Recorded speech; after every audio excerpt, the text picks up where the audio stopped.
தமிழ்நாடு வேளாண் பட்ஜெட் சட்டப்பேரவையில் இன்று தாக்கல். வேளாண் துறை அமைச்சர் எம்.ஆர்.கே. பன்னீர்செல்வம் தாக்கல் செய்கிறார். சென்னையில் முதலமைச்சர் தலைமையில் நடைபெற்ற எம்.எல்.ஏக்கள் கூட்டம். சட்டப்பேரவையில் எவ்வாறு நடந்து கொள்வது என அறிவுறுத்திய மு.க. ஸ்டாலின். தொகுதி மறுசீரமைப்பு விவகாரத்தில் மத்திய அரசின் நடவடிக்கை ஒருதலைபட்சமானது.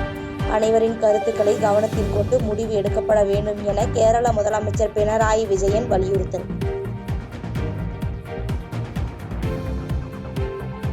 அனைவரின் கருத்துக்களை கவனத்தில் கொண்டு முடிவு எடுக்கப்பட வேண்டும் என கேரள முதலமைச்சர் பினராயி விஜயன் வலியுறுத்தல்.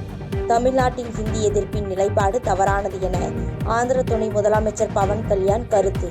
இந்தியை எதிர்க்கும் மாநிலம் லாபத்திற்காக திரைப்படத்தை இந்தியில் மொழிமாற்றம் செய்வது ஏன் என்றும் கேள்வி. வரும் 23ஆம் தேதி உண்ணாவிரத போராட்டம் நடத்தப் போவதாக ஜாக்டோ ஜியோ அமைப்பினர் அறிவிப்பு. பழைய ஓய்வூதிய திட்டம் உள்ளிட்ட அறிவிப்புகள் தமிழ்நாடு பட்ஜெட்டில் இல்லாதது ஏமாற்றம் அளிப்பதாக அறிக்கை.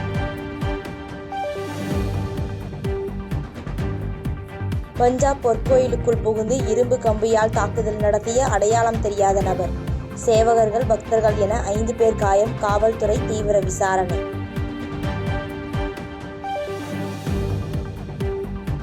எலான் மஸ்கின் டார்லிங்க் இணைய சேவைக்கு இந்தியாவில் கட்டுப்பாட்டு மையம் அமைக்க வேண்டும்.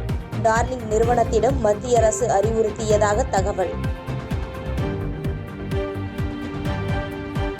உக்ரைன் போரை நிறுத்துவது தொடர்பாக ரஷ்ய அதிபர் புதினுடன் அமெரிக்க அதிபர் ட்ரம்ப் தொலைபேசியில் பேச்சு. ரஷ்ய வீரர்களால் சூழப்பட்டுள்ள உக்ரைன் வீரர்களை உயிரோடு விடுவிக்குமாறு புதினிடம் வலியுறுத்தல்.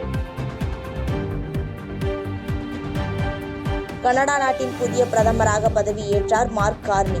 ஜஸ்டின் ட்ரூடோ அதிகாரப்பூர்வமாக பிரதமர் பதவியில் இருந்து விலகிய நிலையில் பொறுப்பேற்பு. ரஜினிகாந்தின் கூடி படப்பிடிப்பு போது எடுக்கப்பட்ட புகைப்படங்களை வெளியிட்ட படக்குழு. இயக்குனர் லோகேஷ் கனகராஜுக்கு பிறந்தநாள் வாழ்த்து தெரிவித்து எக்ஸ்க்ளூஸ் போட்டு பகிர்ந்த தயாரிப்பு நிறுவனம்.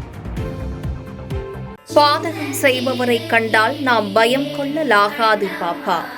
மோதி மிதித்து விடு பாப்பா, அவர் முகத்தில் உமிழ்ந்து விடு பாப்பா. அண்மை செய்திகளை உடனுக்குடன் தெரிந்து கொள்ள இணைந்திருங்கள் எம் நாடு தொலைக்காட்சியுடன்.